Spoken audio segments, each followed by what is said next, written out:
Hello everyone, and welcome to episode 13. Today, we will have two main goals we will try to accomplish. The first one is the final refined oil setup, at least the beginnings of it. It will utilize two different kinds of refinement techniques, which will eliminate the hydrogen byproduct from the equation, resulting in refined oil exclusively.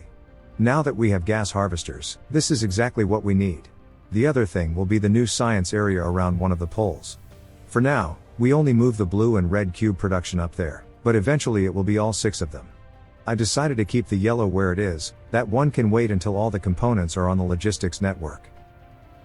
Before we get started, I would love it if you subscribe to the channel, and clicking the like button will let me know that this video was worth making. If you want to help me make a living off this one day, please consider becoming a channel member, where you will get an early access to the videos as I make them, and for a one-time donation, you can find a link to my Ko-fi page in the description. But enough talking, let's get into it. If you recall, we ended the last episode here, next to our new copper mining operation on the Red Planet. Let me quickly sort out one more deposit, and we will be off to do other things. Incidentally, I think I managed to land on the names for our celestial neighborhood. The star will be renamed to Olympus, the seat of the gods. The ice giant will become Zeus, the head deity, while our home planet will be named Juno, the Roman name for Hera, the wife of Zeus. That leaves 2 moons to name. The paler-looking desert will be named Minerva, the Roman version of Athena. Eventually, I would like to turn that one into a dark fog reserve, where they can expand as much as they please, and we will use that place to farm them. They will not be allowed to land on the other 2 planets. As for this red desert, this one will be named Vulcan. Those familiar with the game might find this last one weird. There are lava planets in the game, and the name Vulcan would be much better suited for one of those. Well, my excuse is that I want to use our red neighbor as our furnace world, where all the raw metals are smelted. Since Vulcan was the Roman god of metalworking, I thought it was fitting. I didn't get around to naming the planets in this one, but I am pretty set on those names at this point. Anyways, let me quickly take care of this enemy outpost. It's a bit too close to our copper mine for comfort.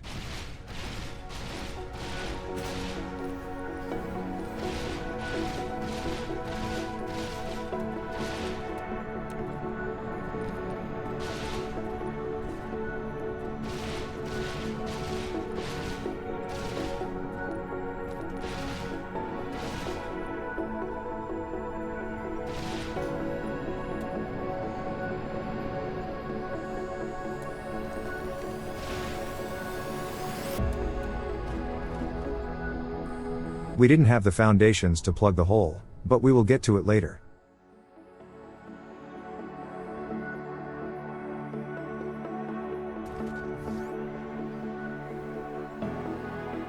Next, I decided to tear up this farm. It's in the way of the equatorial ring, and it's kind of badly designed anyway.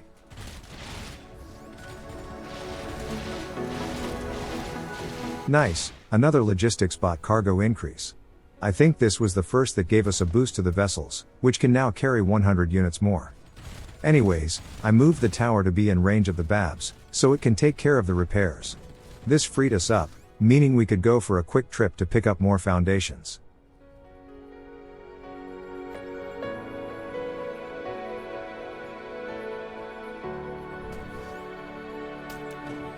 Thanks for all the stuff, but this place didn't really live up to expectations. The leveling was simply too slow. I think restricting the outpost to a small area might have hampered its potential. When we get to the point where we can dedicate a planet to act as our dark fog farm, we will try to place farming outposts on it, instead of surrounding individual bases, so they have all the room they need to expand as much as they like.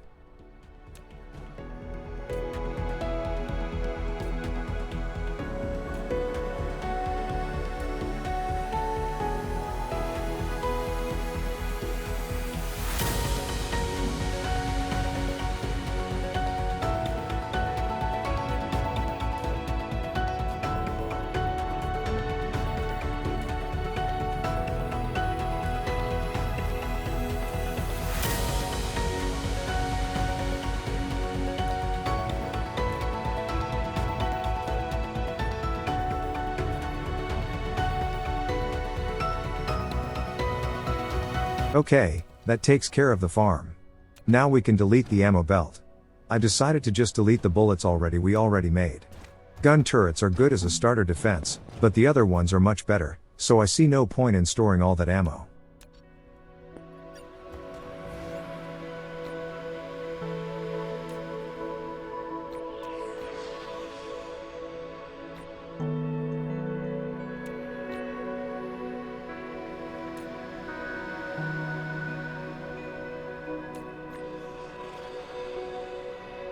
Well, I think we can move on to the oil refining tower. As I've said in the last video, we will tear up the blue science array we build, and replace it with the oil. I felt that place would be better used for that. First, we get rid of the component belts, wait for the production to wind down, and then we can get rid of the labs.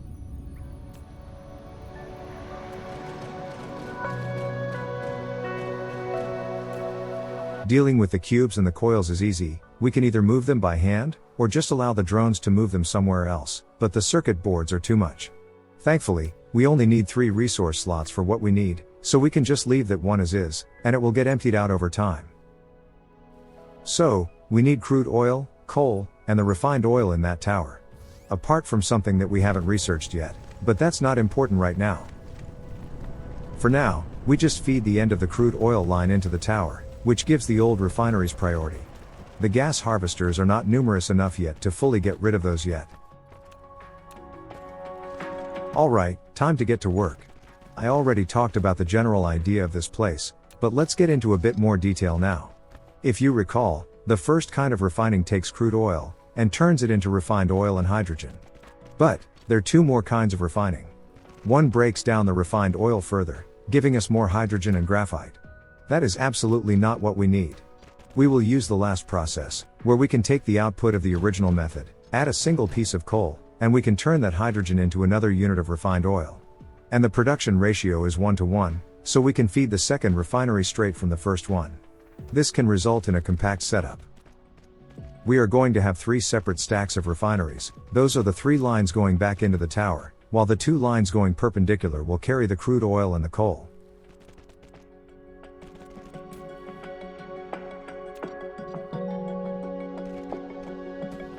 While we will have 3 separate stacks on paper, they will be crammed in so tightly together that they might as well look like a coherent whole.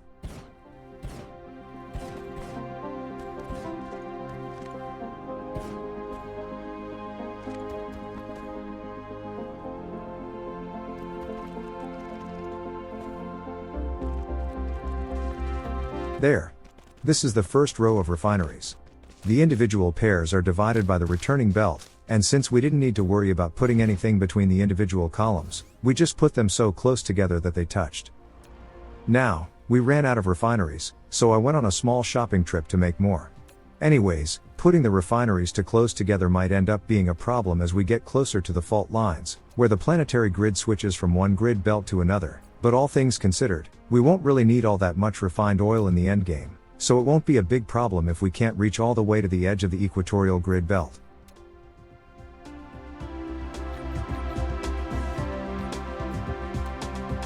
By the way, I am a bit angry with myself that I didn't end up saving all the intro and outro clips from the start.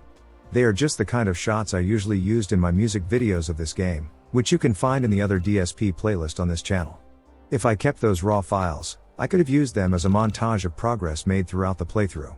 Well, if I really wanted to, I could just recycle them from the uploaded videos, but at that point the compression might be too much. Oh well, only hindsight is 20/20 after all.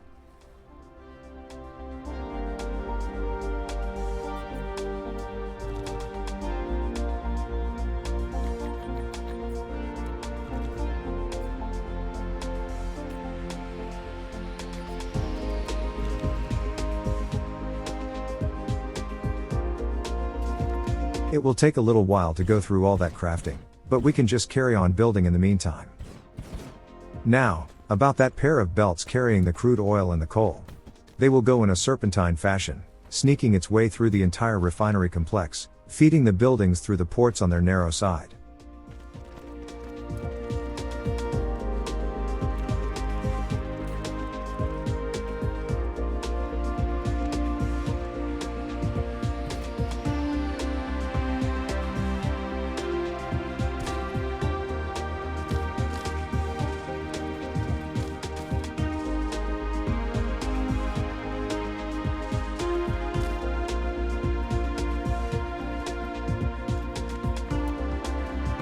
Next, we can start designating the different recipes used in the refineries.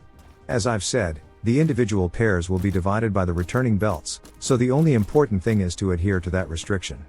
Otherwise, we can place the recipes on whichever facility we want.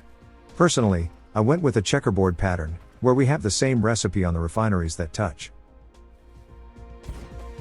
I used the copy-paste function, which made is super fast, and the production icons are hard to tell apart at a quick glance, but as long as you have two different ones on either side of the returning belts, it should be fine. Now, the inserters between the pairs that will work together. We have two arms feeding the refined oil and the hydrogen into the second process, and then the third arm will dump the finished stuff onto the belt after all is done. It is important to use two separate arms to move the first batch of products into the second building. If you used one, it would end up favoring either the oil or the hydrogen, leaving the other behind, clogging up the system. If you use two arms, and force them to only move one by giving them filters, this problem will not come up. After that, we just fed the crude oil and the coal into the relevant facilities, and the finished pairs immediately got to work. Now, it is very important that you don't just copy-paste the individual stacks all willy-nilly. The pair of belts carrying the raw inputs are constantly switching sides as they go up and down the entire setup, so copying the inserters from one area to another will not give the same result. We need to do all buildings individually, paying attention which one needs which resource.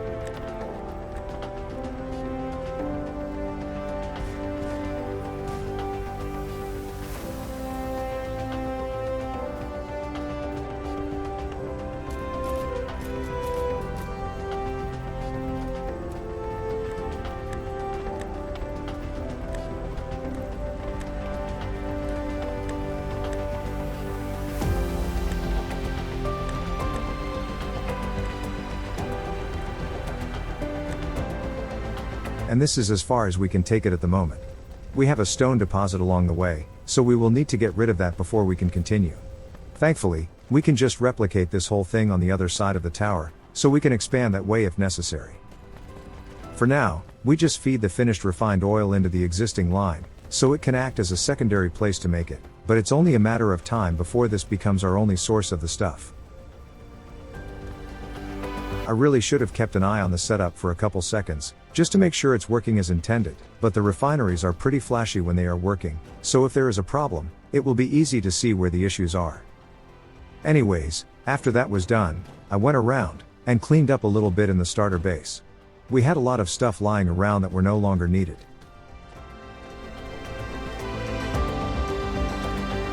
Then, I gave the planetary tower near the research setup a slot to store red cubes. We will use that tower to bring in the cubes we make, since we want to move research up to one of the poles. And speaking of research, I noticed that we were close to the end of the current queue, so I added a couple more things to keep the labs busy.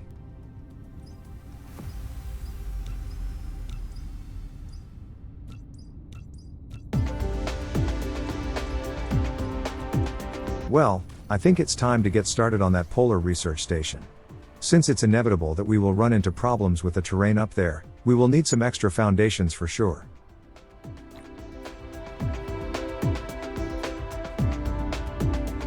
And since we're here, we might as well get some stuff to make more labs. We will need them in large numbers eventually.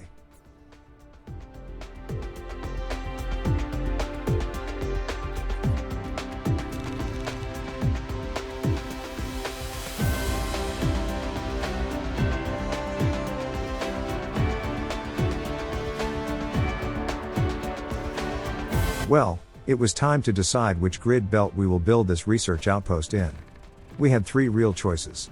The one closest to the equator was obviously the widest, so that was my first choice, but then I realized that we don't really need all that much space, and paving over all that land would just eat through our foundations, so I went with the grid belt one step closer to the pole. This will turn out to be the wrong choice too. Here's why. We have 6 different cube colors we need to worry about. Blue, red, yellow, purple, green, and the final one, white. And if you remember from geometry class, there are 360 degrees around a full circle. That means we need to place these towers at every 60 degrees around the grid belt we choose to settle into. The problem is, the one we will build in today will be slightly misaligned, and we won't have a proper grid tile where the true 60-degree position is on the planetary coordinates. Thankfully, the grid belt one step closer to the pole does have the proper alignment, so we will only need to copy-paste what we build today over, and it will be fine. Just think of today's efforts as a bit of a test for the final one.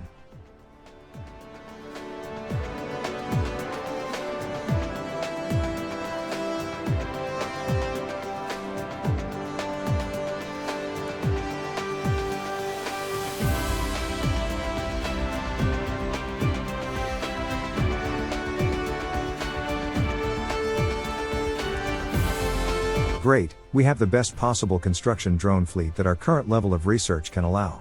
I think we can deal with the harvester placement now, but we will only do those at the end of the video. It's still painfully slow.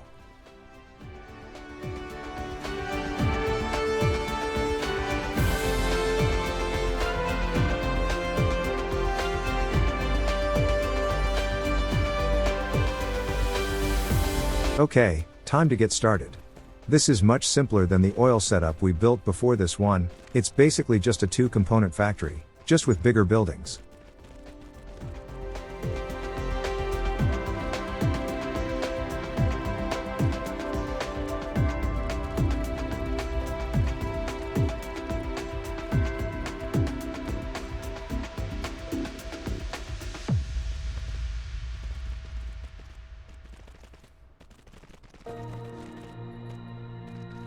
We only really need to make sure we don't build too far away from the tower. We can only build as far as 30 degrees along the belt in either direction. After that we would start to encroach on the territory of the other towers.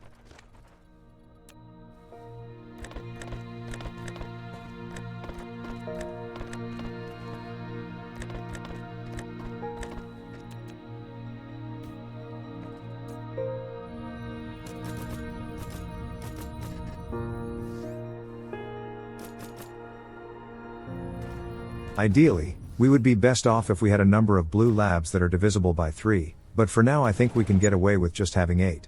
We can stack them up later to 3 stories high to get there.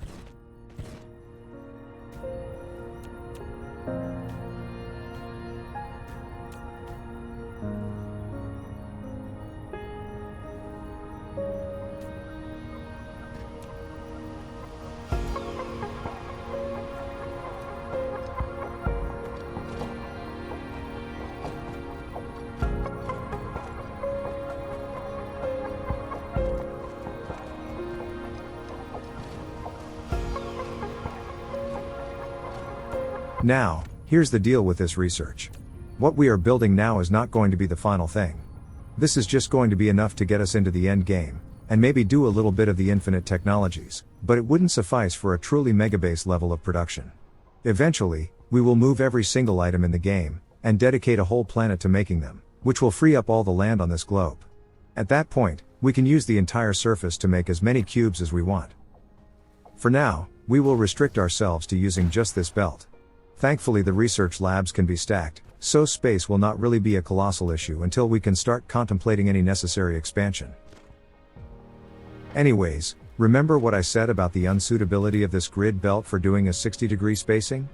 We are now exactly 60 degrees away from the first tower, and it was slightly misaligned. It really hurts my brain, but as I've said, the belt one step up has the correct pattern, plus it's the same width, so it's not a big deal. And in case you're wondering, you can see the planetary coordinates on the lower left of the screen, right next to the planet hologram map. We are now working around 60 degrees south, and 120 degrees east.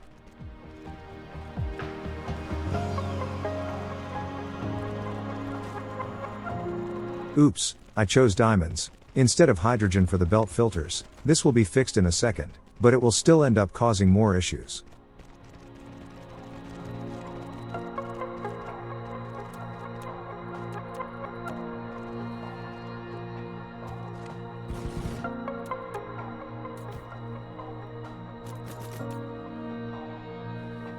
Okay, now we have the correct component being stored in the tower, but changing it reset the belt filters on the outlets, so we won't see any red cubes until it's all fixed. I only noticed this issue after the recording was over, so we will need to fix this in the next episode. And you might have noticed that I accidentally placed input inserters on the return belt, so even if we had the correct filters on the hydrogen belts, we would still not put any cubes into the tower. So this setup is doubly flawed.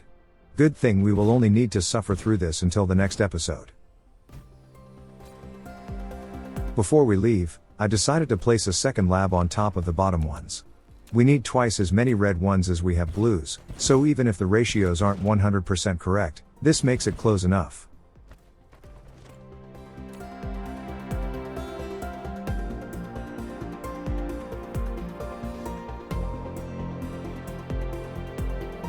Good thing I checked. This tower needs to demand red cubes, not supply them.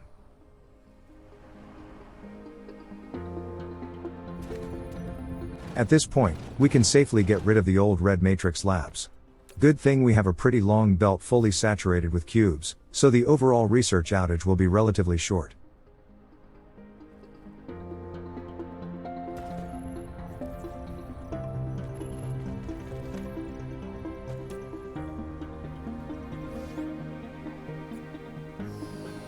Now, we still had some time, and I didn't really know what should come next, so I decided to do something that's been long time coming. Frame materials. At this moment, we only really need them to make the satellite power substations, which will allow us to finally take full advantage of our smelting arrays. They require silicon, carbon nanotubes, and titanium alloys to make. We already have everything we need, so setting up a tiny little factory for them should be easy.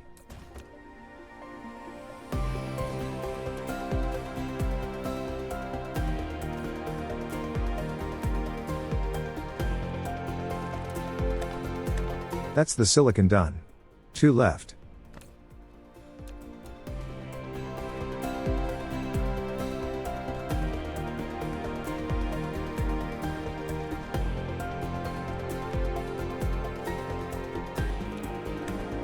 That's the carbon nanotubes.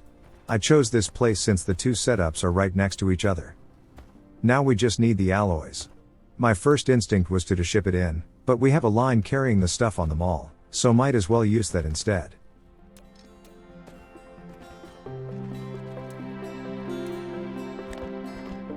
Okay, we have the frames being made. But that's just the first step, we still need to make the substations themselves.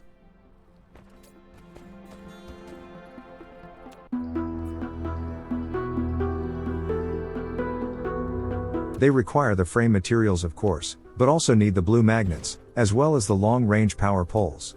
Well, the thing is, the starter base is really starting to run out of steam, all the resource deposits are starting to run out, and we cannot really rely on it to supply them all anymore. We will simply feed this assembler by hand whenever we need these substations, and we will leave it at that. Also, I think we just found which smelting array will receive the first set of substations. The magnetic rings. We have more than enough iron plates, but not the rings. First, let's extend it all the way until we have columns 15 furnaces long.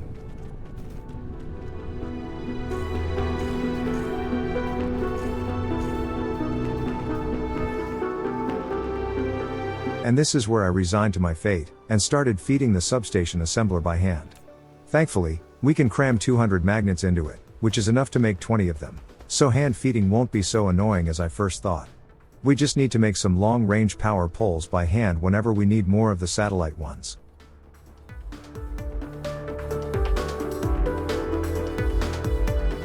Okay. Time to bring this place to life at last. First, we let everything finish building, we trim things down to size at the end of the belts, and then we can start measuring the substation placements. We will use the columns one step in from the outer edges. The 2 middle ones are already the perfect length of 15, but the 4 outer ones are 1 furnace longer than necessary. Then we find the placement that will cover just enough area to reach every furnace and every inserter on this end of the array, and then we do the same, closer to the central tower.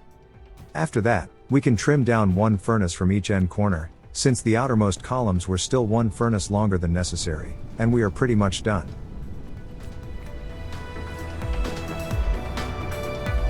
Now we only need to replicate this on the other side of the tower, And we have a magnetic ring smelting array with the perfect ratio for continuous production.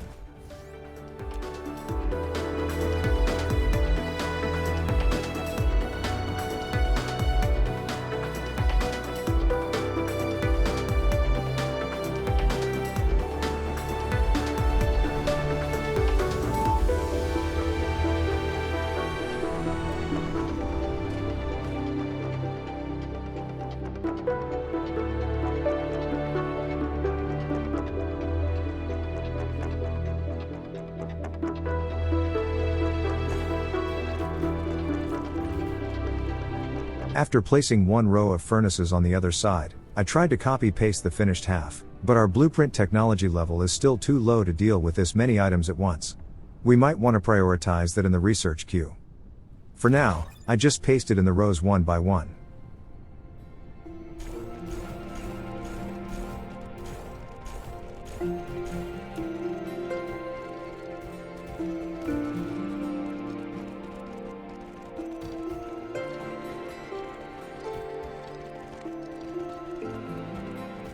It seems things got copied incorrectly, and we have inserters missing on one of the lanes. Let's fix that real quick.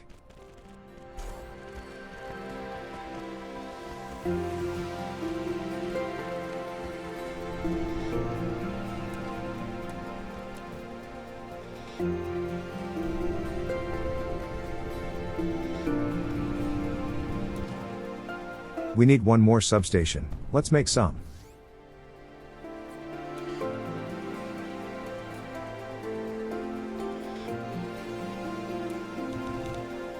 We can pick up the furnaces while the long-range power poles are crafting in the mecha.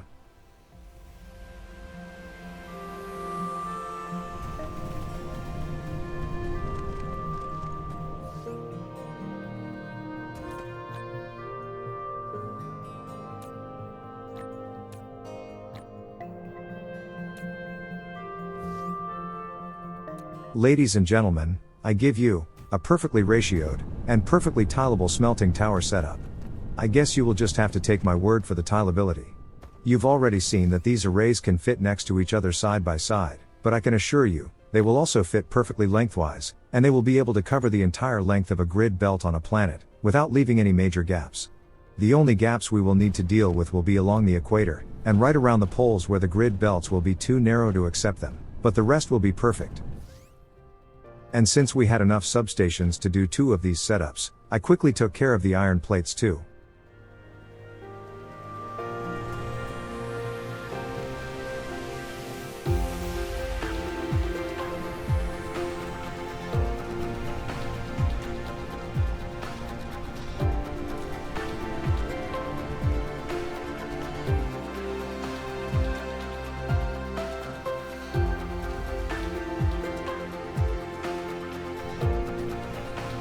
I think we will be okay on iron plates for the near future.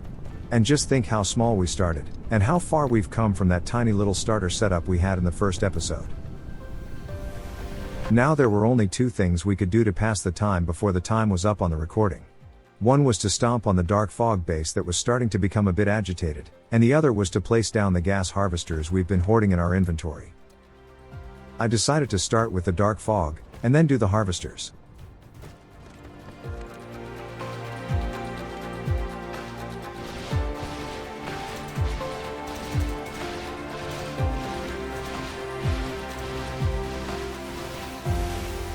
I noticed that I didn't bring enough foundations with me to fully get rid of these bases, so I quickly placed the babs to deal with the signal tower repairs, and rushed back home to pick up more.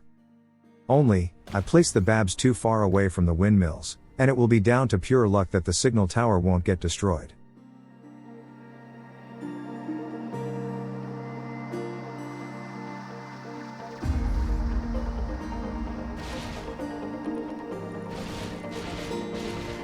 That was close.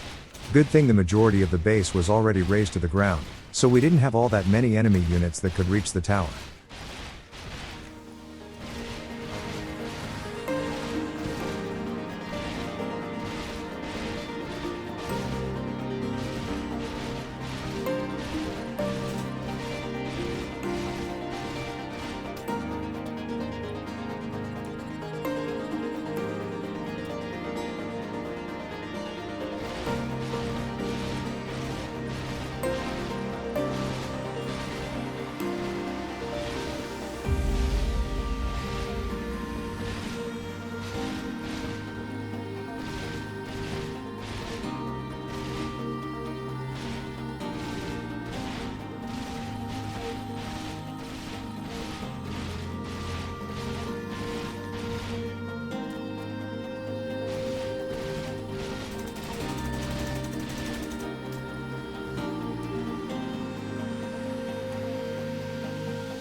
Damn. I was too greedy with the tower placement, and it got destroyed right as my drones managed to start repairing. Oh well, I think we can leave this one be for now. Emphasis on, for now.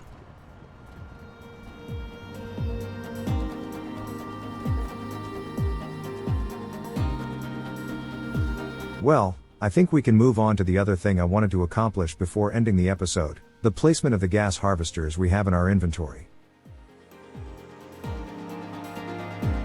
Well, this is going to take a while.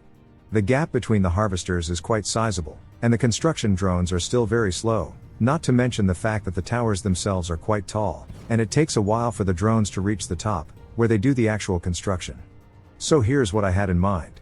I will deal with the outro monologue now, and leave the usual cinematic clips I place at the end without commentary, and just let the music do the talking for me. We did quite all right for today, I think.